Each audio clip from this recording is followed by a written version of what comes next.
welcome back. I think this was a very succinct introduction to our topic, the scientific vocation revisited, and whether or not scientific discoveries in the future may be made also, not only, but also by artificial intelligence.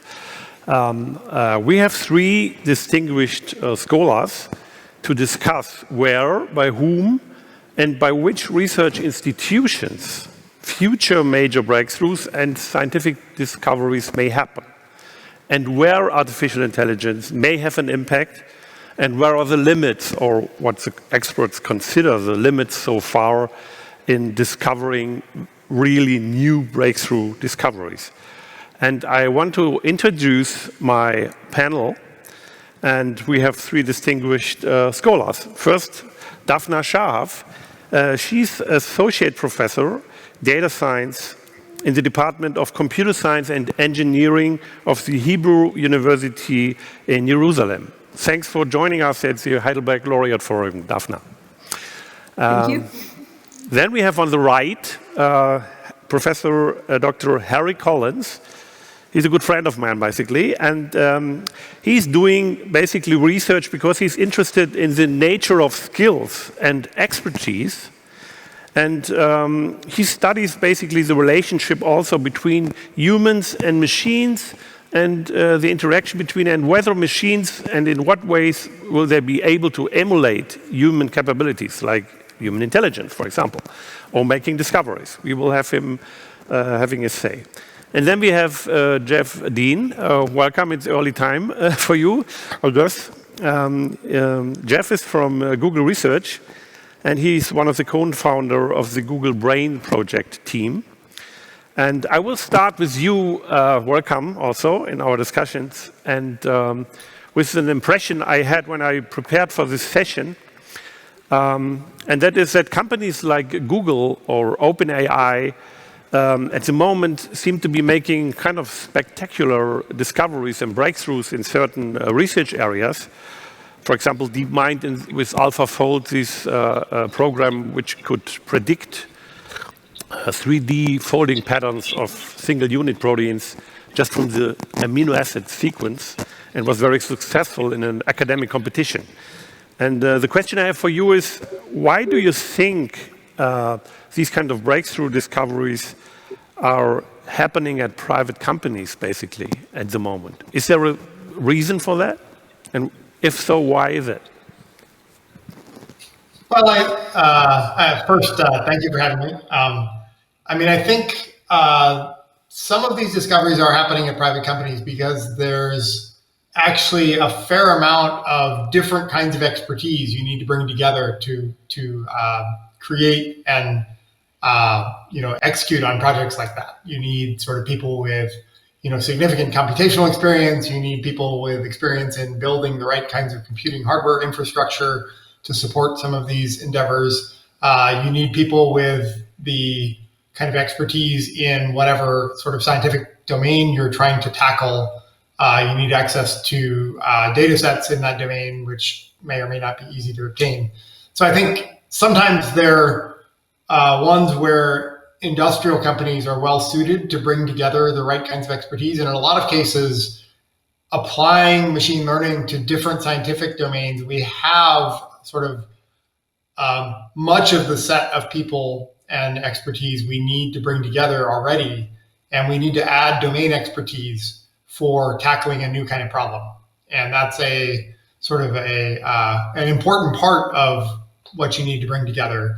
But if you already have all the other pieces, then you can sort of identify important long-standing problems and say, hey, it would be really great if we worked on this problem and create a bit of a kind of an important challenge project structure and go off and work on those. So I think that's kind of, now it's not to say that you can't do this in academic institutions or other kinds of institutions. It's just that a lot of the expertise is already sort of assembled and working together in these companies. And that's why some of the discoveries are being made there. Yeah, and if you think about a specific type of really breakthrough discoveries and the relation whether or not and in what ways artificial intelligence may help with this in the future. I mean, if you go for the high-hanging fruits, not the low-hanging fruits, what would you predict? Is there a role, and if so, what role would you kind of foresee from your perspective? Yeah, I mean, I think there at the moment there are a bunch of kinds of problems that have different characteristics that make them uniquely suitable for sort of machine learning or computation-driven discovery. So first, I think in a lot of different scientific domains, we have traditionally used computational simulators to, in effect, kind of model some physical process. You know, maybe it's a detailed chemical simulator that does very fine time scale simulations of molecules or other things. And those are very expensive. And so one of the things that has happened, and similarly, we have weather simulators for simulating what the future weather is going to look like. You can find these in lots of different scientific domains.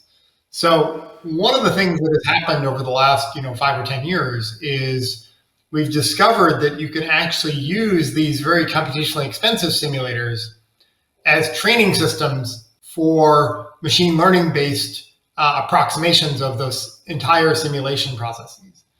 And so what that means is that rather than doing very computationally expensive, kind of very fine-grained timescale computations, you can actually build a really computationally efficient approximation of the thing you're trying to simulate.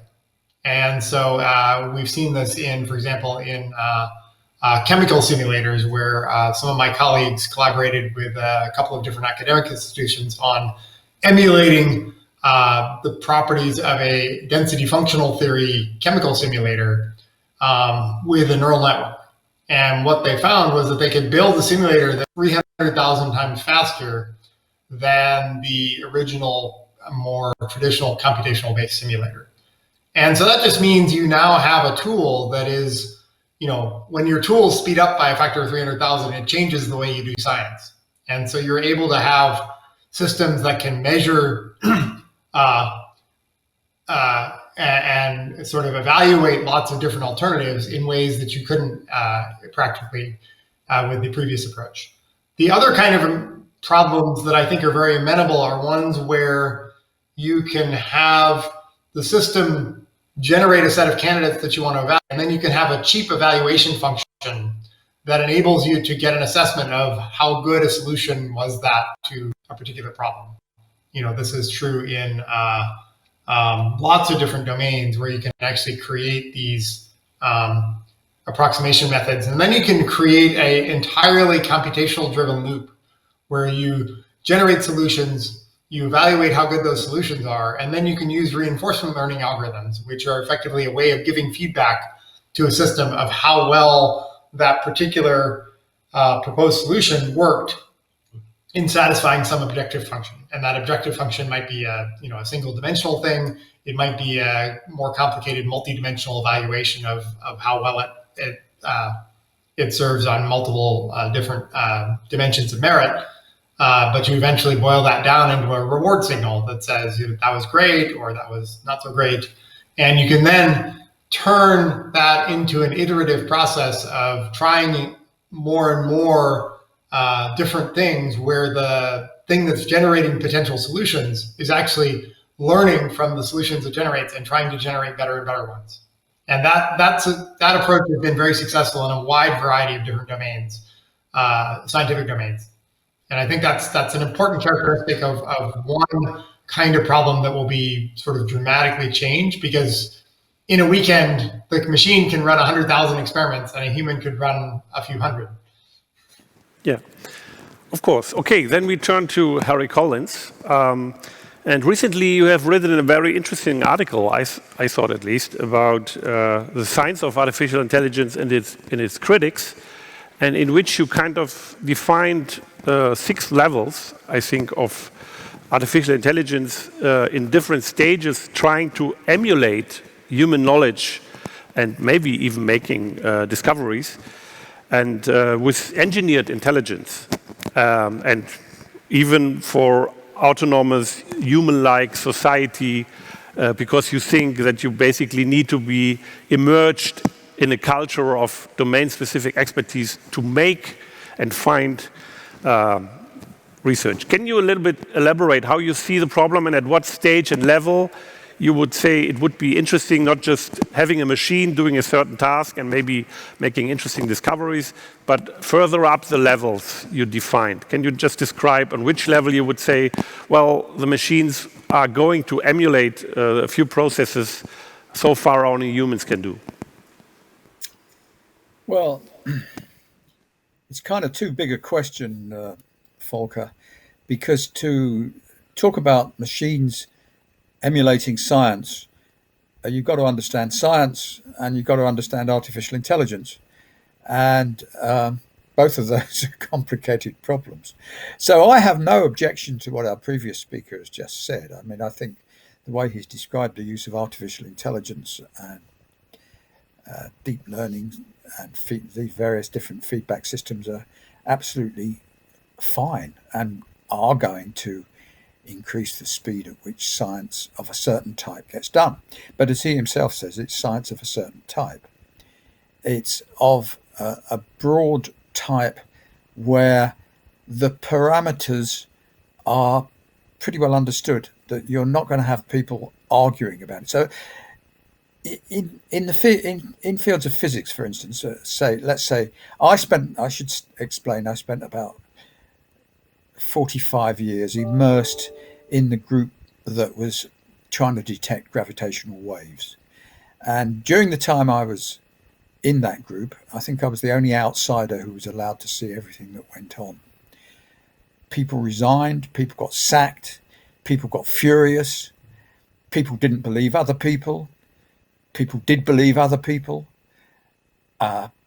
some people didn't quite represent the field accurately, and so on and so on and so forth. And this science eventually led, after all these years, to the detection of gravitational waves, because it worked through a series of small group meetings where people learned to trust each other. And you can't get away from this. If you want to do a discovery of that type of craziness, because to detect gravitational waves was crazy. I mean, it was a crazy project.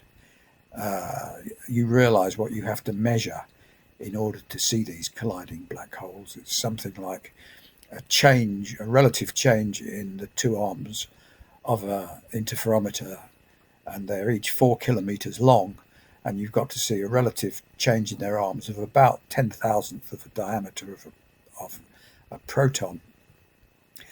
To do this looked as though it was almost completely impossible at the outset, and people had to be persuaded it was possible. People had to learn to trust each other.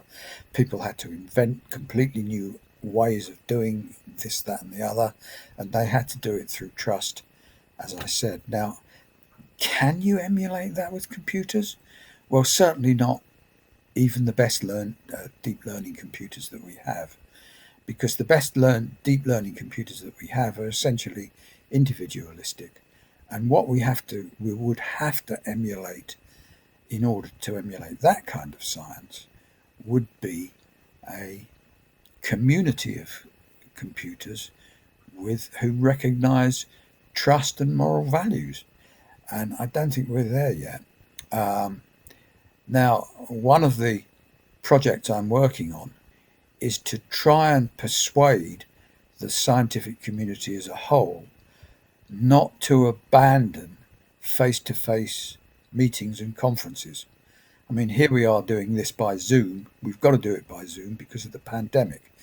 But there's a big movement in favor of abandoning face-to-face conferences in order to save the carbon footprint and in order to save certain of the inequalities and inegalitarian features of the conference circuit. And people say, now we've learned to communicate via Zoom and other such platforms, we don't need the conference circuit anymore. And I'm trying to persuade them that that just isn't true. Because if you hadn't had the build-up of trust that we had in the gravity wave field, you you wouldn't have had any sensible science coming out of that. And one of the things that I seem to have stumbled across is that insofar as there are groups that are really, really determined to get rid of the conference circuit, they do come from domains within the life sciences. So I've been trying to find out what's special about, say, molecular biology that makes people think they can do this.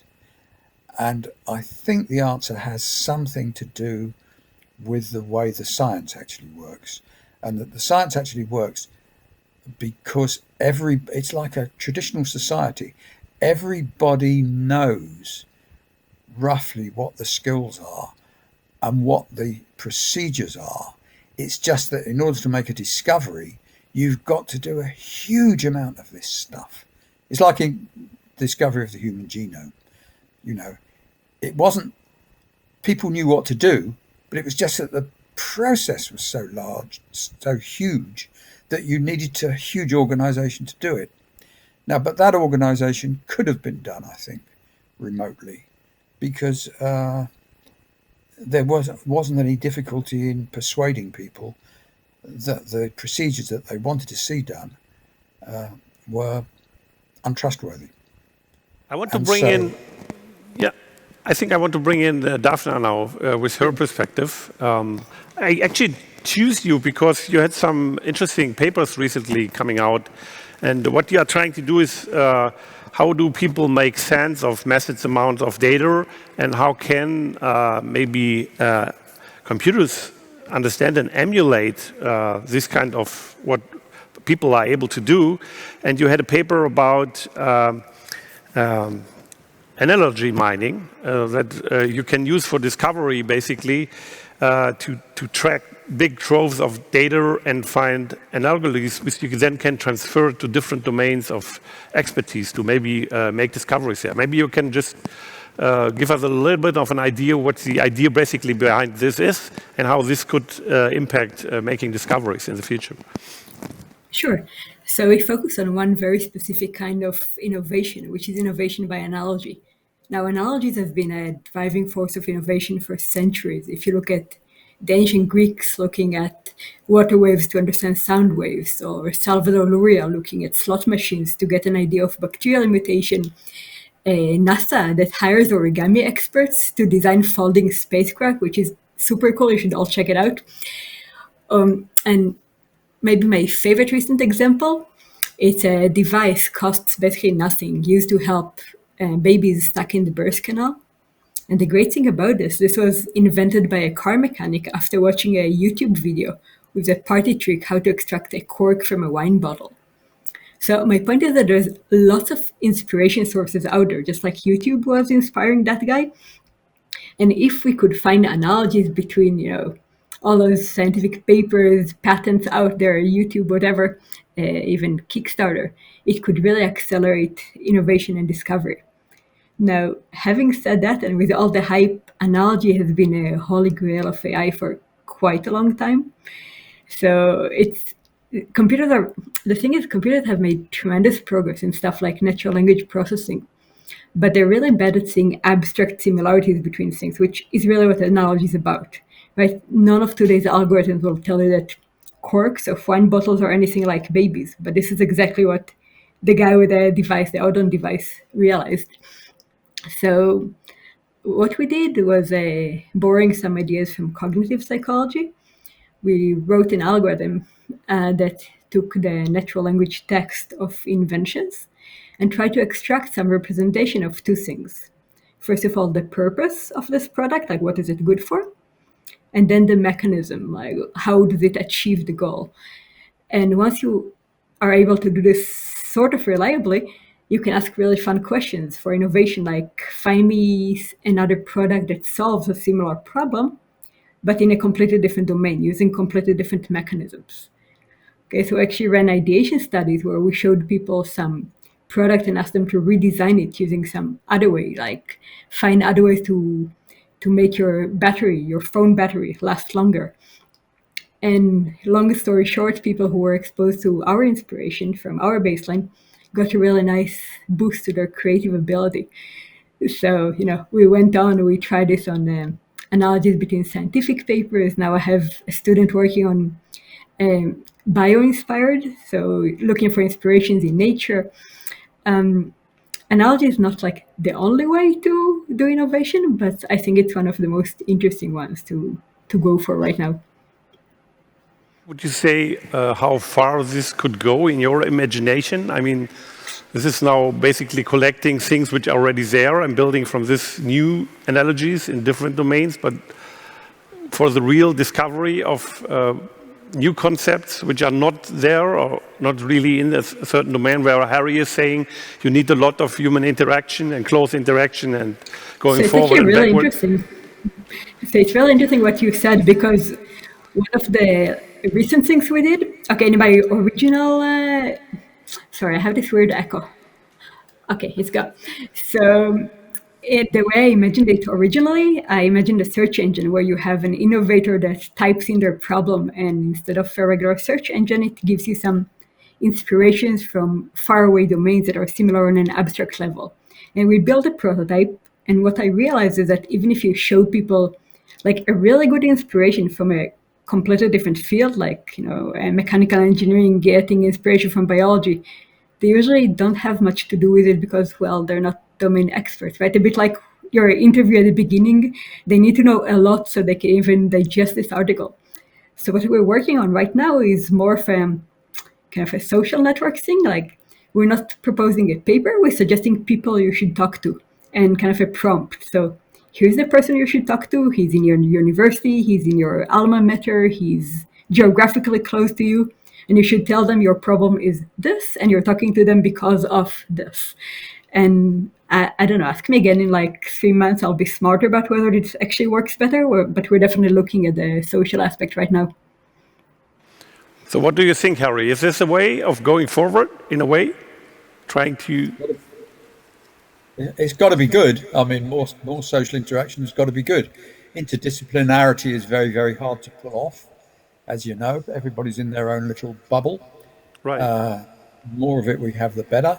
Yeah, the more we can dissuade people from using their disciplinary powers for using their disciplinary boundaries to increase their power. Nevertheless, you need disciplinary boundaries. I mean, the other thing that where the topic we're talking about is actually hugely important is because if you don't have disciplinary boundaries, it's very difficult to create sound knowledge. And the internet, as you probably realize, and people are complaining about this all the time, the internet and social media is very dangerous for political stability, because suddenly knowledge is coming from all sorts of places, and we don't even know who it's coming from. What can seem like intimate friends coming through on your social media might actually be Russian disinformation. And I'm involved in writing a book with some colleagues of mine where one of them studies this very kind of thing. So it's got to be good, but you've got to be careful.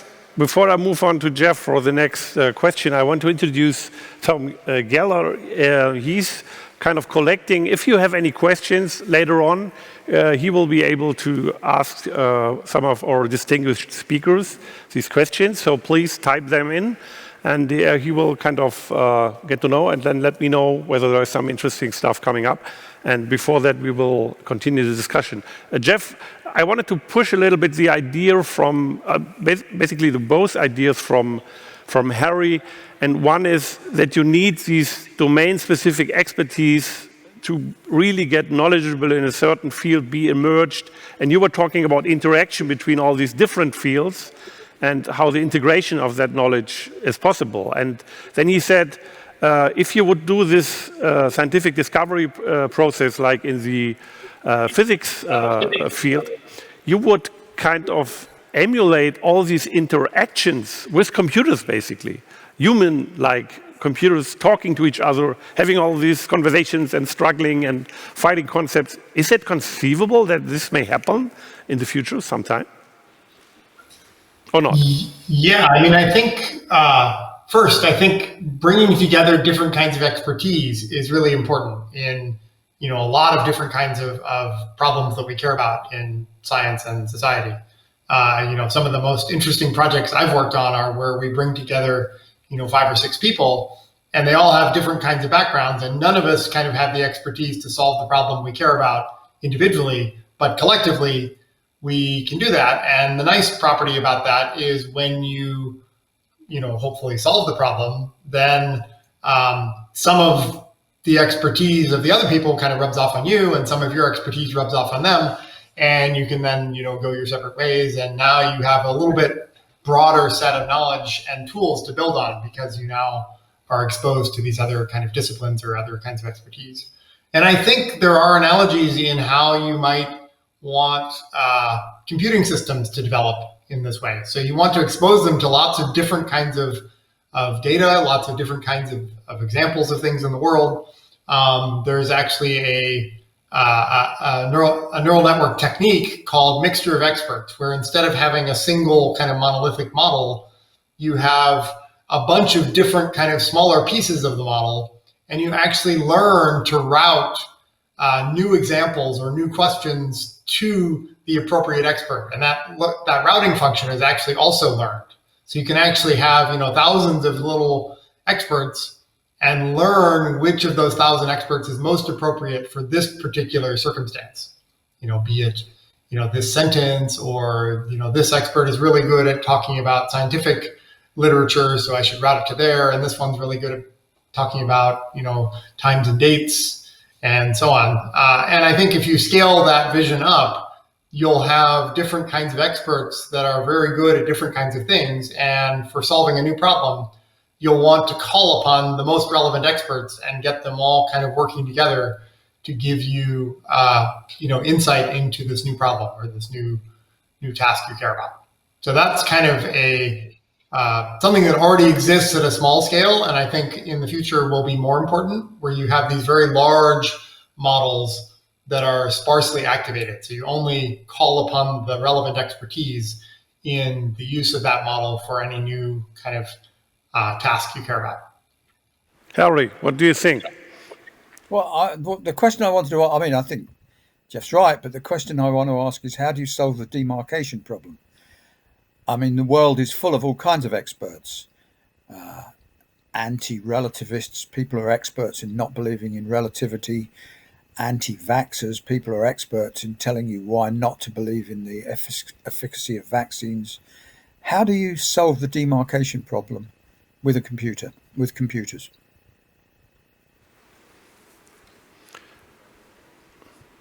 Identifying disinformation is actually a really hard problem. It's something even humans aren't very good at. So I would say that is something that you need to look at more than just the information itself. You need to sort of be able to sort of automatically identify what further digging you would do as a human, and sort of enable a computer to do that, to identify, is this plausible, true, definitely wrong, those kinds of things. And I think that's obviously a hard problem, but I think in the same way that it's hard for humans, it's also hard for computers. And so what I'm suggesting is that kind of thing happens in this kind of small group social interaction. Everybody learns from the conversation that takes place that this is a person you'll allow them to speak, but you just won't take too much notice of them.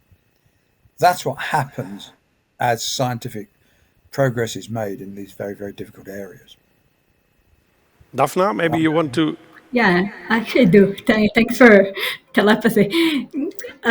So 2 things about this. First of all is, there's usually some metric you're measuring yourself against. So if somebody's telling you that vaccines are horrible and they're going to get all of us killed, they make a prediction. And then you know who to believe, or at least, have some weight, kind of more or less believing this guy. The other thing is, it's kind of funny coming from you, because I usually treat misinformation as kind of my hallmark example of there are some problems that are not technological in essence, that it's a people's problem, not necessarily something that needs to be solved with technology. So I was kind of surprised it came from you. My job is to be here to say what computers can't do. That's why I'm introducing that. I don't see how technology is going to solve this, at least not in the foreseeable future. So Yeah, Tom I think Tom is telling me that he has some interesting questions. Yes, we have. So start. We have 4 very good questions. We have about 16 minutes left, so my apologies, first of all, for anybody who asked a question if we don't get to it. And the top one here is, are there diminishing incentives to stay in academia, given the emergence of well-funded research-based companies like DeepMind, Google Brain, and many others? Jeff, you want to take on that? And then Daphna? I mean, I think obviously we try to create a really productive and exciting environment for people to do research in. It's not the right environment for everyone. I think there's a lot of benefit for people who want to go into academia, who want to mentor students, who want to sort of help them in their career and do certain kinds of research that is more appropriate in an academic environment. But we have a pretty broad set of things we investigate, and I hope happy researchers doing that. So, but I think it's kind of an individual choice about what is important to you. Do you want to work in an industrial research setting? There's actually a problem I struggled with when I finished my PhD. I was considering academia versus joining an industrial research lab.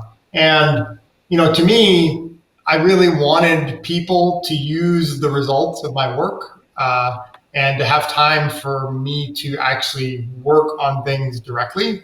And I felt like in a academic setting, you're really trying to do 3 or maybe even more jobs at once. And only some of them are the things that I found most enjoyable, which was working on technical problems. The others are like raising money and asking people to support your research, which is, you spend a lot less time in an industrial research setting. So, they all have their place. Daphna, what is your take on this? You are an academic researcher. Yeah, so they both have pluses and minuses, right? Academia, industry has the huge plus of much bigger impact usually. But academia, I think a couple of years ago, I was sitting at my desk and I was working on automatically identifying what captions are funny for New Yorker cartoons. And I just had that epiphany of, hey, somebody's paying me to look at cartoons and play with computational humor. So there's lots of stuff that if you are curious about and if you're passionate about and do not have immediate practical applications, then academia is a better place for you. And personally, I think I found my sweet spot. So I'm in academia and I'm consulting for industry 1 day a week. So I get some of the impact and lots of the freedom. But it's a really personal choice. Okay, Tom, next question. How would you rework the publication conference reward system to align incentives with better research if you had magical powers? So that's a question concerning the conference circle. So how to improve this? And did you call my name then? Yes, Harry, start. Okay. You are after having scientific meetings in presence to have intense interaction. So how to improve the incentive to have better quality at such conferences? I think it relates to the previous question. My experience, being extremely old now, my experience has been that universities that I've lived in are finding it harder and harder and harder to encourage blue skies research because they're getting more and more pushed for funds. There are more and more Soviet Union style measurements on their performance in the name of market efficiency. And I have children who work in the university sector, and I'm always telling them, hey, I lived through a golden age. Sorry about this, kids, but you're not going to have anything like so much research fund as I've had. I've got no complaints, but I think it's getting harder. Daphna, maybe your comment on this, how to improve? Yeah. Okay. First of all, the conference system is broken. And I can be tactless, right? I'm Israeli, I'm allowed to, especially in areas like machine learning that are super hot, super popular, like tens of thousands of submissions for big conferences. It's a problem, right? Also because you just can't find like enough high quality reviewers just because of the sheer numbers we're talking about. So I've been playing with many ideas, some of them more serious than others. Now, one thing that I'm not actually standing behind, but made me think is just giving everybody something like 10 tokens they're allowed to use in their entire lifetime for publication, right? That's something that will force you to think whether you really want to like publish this thing or this is like super incremental. The more serious maybe attempt is I don't know what to call it. It is somebody else suggested it, not me. But basically, everybody publishing to archive or something like this, and then conferences actually competing to get your paper to give you their stamp of approval, which I really like. But it really depends on, I mean, the incentive systems. There's so much gaming to do. So basically, I don't have a good answer, but it's definitely something that we should think about. Jeff, do you want to add to that, or can we? Yeah, I mean, I agree with.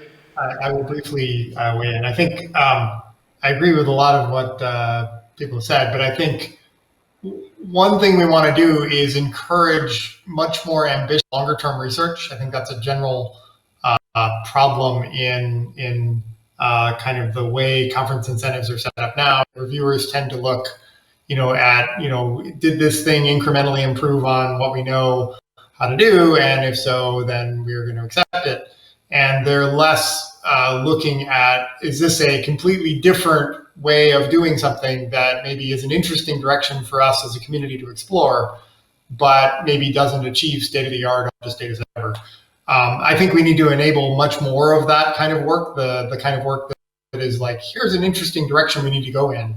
And also, I find a smaller number of papers that are the result of deeply studying a topic and sort of have a bit of the experience along the way in the journey to get to where the, whatever it is you're publishing at the moment are going to be more impactful than ones that are these kind of minimum publishable unit kinds of things that often end up getting published. So I like fewer longer term papers with larger teams working together on a really meaty long-term problem.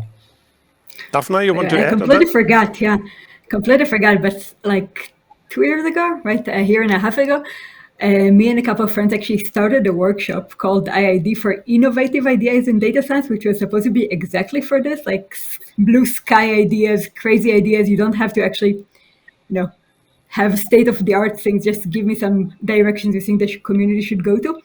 And then, of course, COVID happens and everything got kind of But I think we should restart this when the universe gets back to normal.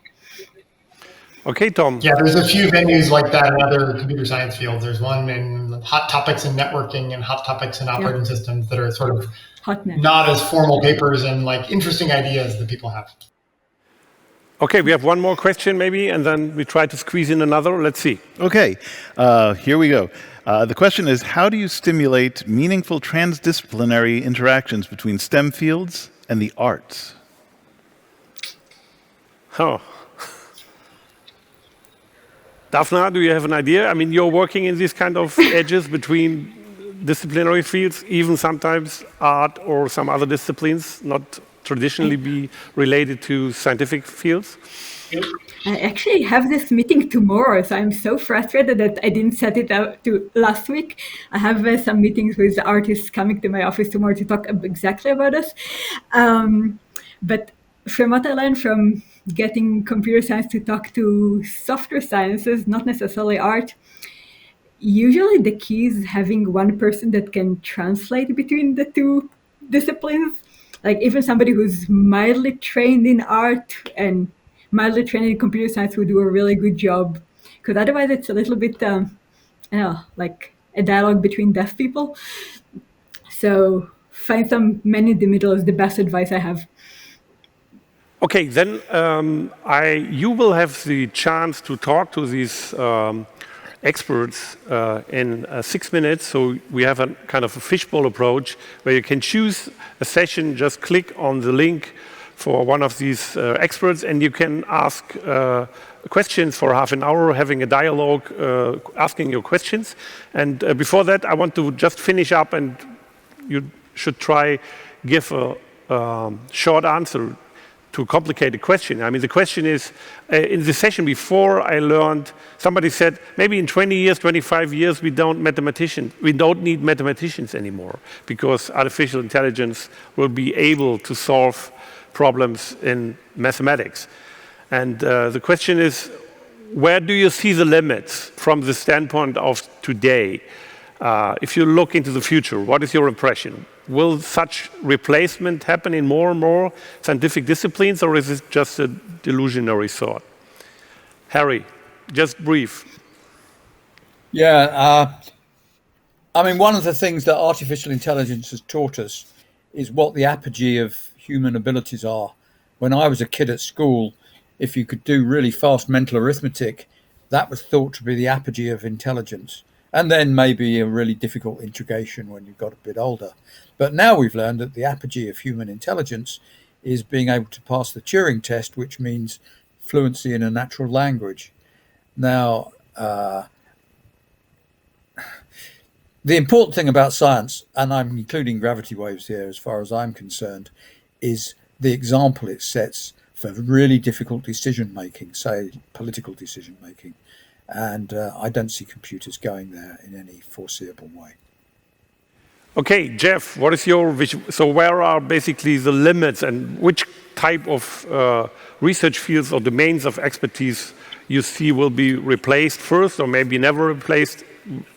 What is your point on that? Yeah, I mean, I think you already see artificial intelligence being extensively used in lots of different fields of science and other kinds of endeavors. So I think that sort of spread of the use of AI will absolutely continue and probably expand greatly in the next 15, 20 years. I think the kinds of things that we don't know how to do yet are, how do you take a really complicated problem and break it down into smaller pieces? This is something that humans excel at. If I have some complicated task that I need to do, I need to organize a conference. There's like thousands of things I would need to do in order to do that. Computers and AI don't really excel at taking a very vague specification like that and maybe asking follow-up questions and so on to get more information, and then being able to actually execute on the 1,000 things you need to do. They do excel at the 1,000 things. So when you can identify something that is important, that is sort of a manageable task that our current AI techniques are able to solve, that's going to be something that is going to be incredibly useful. And I think we're going to continue to work on algorithmic approaches to how do we actually build, the ability to take sort of vague specifications and break them down and actually solve real world complex tasks like that. And, I think we'll make progress. There's a lot of people working on this. It's a very, fast moving field. So it's hard to say exactly when these breakthroughs will come. We will need some breakthroughs in order to achieve this sort of thing. And I do think they will come eventually, but it's hard to say when. And would you say that means basically that in the future we will need less and less human researchers? I mean, we have quite a lot now. Will that kind of, will the fields get smaller, or the competition will be much higher? I mean, I would view it as we'll be able to do more, and the kinds of things that computers excel at, humans will do less of, but they'll then shift what they do to the kinds of things computers don't do very well and use the computers as tools to aid them in accomplishing those difficult things that computers can't do. And so as a society and in individual fields, we'll probably achieve more because we're sort of partnering the things computers are good at with the human ingenuity and expertise that is important. Okay, then Daphna, what is your view on Yeah. replacement of humans in discovery in the future and how far it can go? So I think when you talk about this, you have to remember that scientists, there's lots of stuff that they do, right? And there's kind of a spectrum. On one hand, you have the most tedious, boring stuff that are definitely going to be taken over by computers, and I'm super happy it's going to be like this. And then you have stuff more like Jeff was talking about, the more and more clever tools. And then you have the other end of the spectrum, which I think is the most interesting ones, is where computers come up with hypotheses and design experiments. And we already have tools that do this. We have had attempts since the 70s, probably even before that. For me, the most interesting part of this is, but anyway, when I said the first end of the spectrum, people don't talk about this enough, but even reproducibility. We have a reproducibility crisis. Computers are going to help with this as well. But again, the more interesting part of the spectrum, the coming up with hypotheses. For me, the most interesting part is how do you give computers this sense of smell that researchers have, but what things are worth pursuing? Because I can come up with an algorithm that spits out hypotheses, like thousands of them, test them, probably some of them are going to be true, but none of them are going to get the domain expert excited. And getting them to understand what's really exciting, what's worth going for is, I think, the most interesting part. Harry, I wanted to give you the final word because in your paper you had that level 6 of artificial intelligence. And maybe you can explain a little bit, in your view, how it would look like and whether this could be a game changer if it ever happens. I know that you are quite pessimistic, but how would it look like? I hope it doesn't ever happen, because level 6 of artificial intelligence in my paper are artificial societies of an alien kind, something like the heptapods that are shown up in the film Arrival. And since we'll know that since they're aliens, we'll have no idea how they think, and it could be then that dream that computer scientists have, that computers will one day get so clever that they'll deliberately destroy us, will then take place. It's level 3 that we're really looking for now, which is when computers are as good at understanding our culture and repairing our culture as we are at repairing theirs. And I think that's where the next breakthrough is coming from. Deep learning has really almost simulated that, but there are still incredibly simple problems like Winograd schemas and so on, which it still struggles with. So I think we should think about those things next rather than level 6. So Jeff, where you would say, what is the next probably step which is within reach from your perspective, not science fiction type of thinking, but what is really the next step when you can imagine what artificial intelligence may be able to do? I mean, with these... I think the next step, probably over the next few years, is we're going to have models that are very good at have a general capability and an understanding of kind of by being exposed to lots of human language in all different kinds of languages, speech data, images, video, and integrations of those things. We're going to have models that are multimodal. So that means they can understand different modalities of the world in the same way that we have different senses. We have eyes and ears and so on, and language. These computers will become better at understanding that, and they'll actually derive learning benefit from seeing images that are labeled by humans with language, or being able to generate videos from a language description. So I think that's and the reason that's important is you want the models to have a broad understanding of the world in the same way that a human who's lived 18 years has got a lot of knowledge about the world from observing it and from learning from it. So the reason you want to have that is so that you can then generalize to new situations you find yourself in. So can we solve a new problem I'm confronted with? And you want your machine learning models to be able to solve a new problem by building on the knowledge they already have from other problems they've solved or general sort of exposure to how the world works and so on. So I think that's kind of something that with some effort we'll be able to build something interesting in space. I don't think you would call that AGI because it won't be able to do this really high-level decomposition of broad problems into the thousands of smaller problems, but it will be able to do a much better job of those set of 1,000 problems. Okay, so we are at the end of the first hour, but now you all have the opportunity to move on to the fishbowl type of thing, and each of the researchers we have will be there for another half an hour, and you just go and type on the link on the program session, and then get into a room where each of you will be there, and then you can ask individual questions, you can have a conversation, and you also can switch rooms if you want. So if you at first are in one room with Harry and then decide that you may have a question for Jeff, you may be able to move over. So for now, I want to thank you all three for taking part in this session at the Heidelberg Laureate Forum. Thank you very much for discussing with me for an hour. And I want to thank the organizers for putting this together. And I wish you a nice afternoon and a good Q&A session in the fishbowl.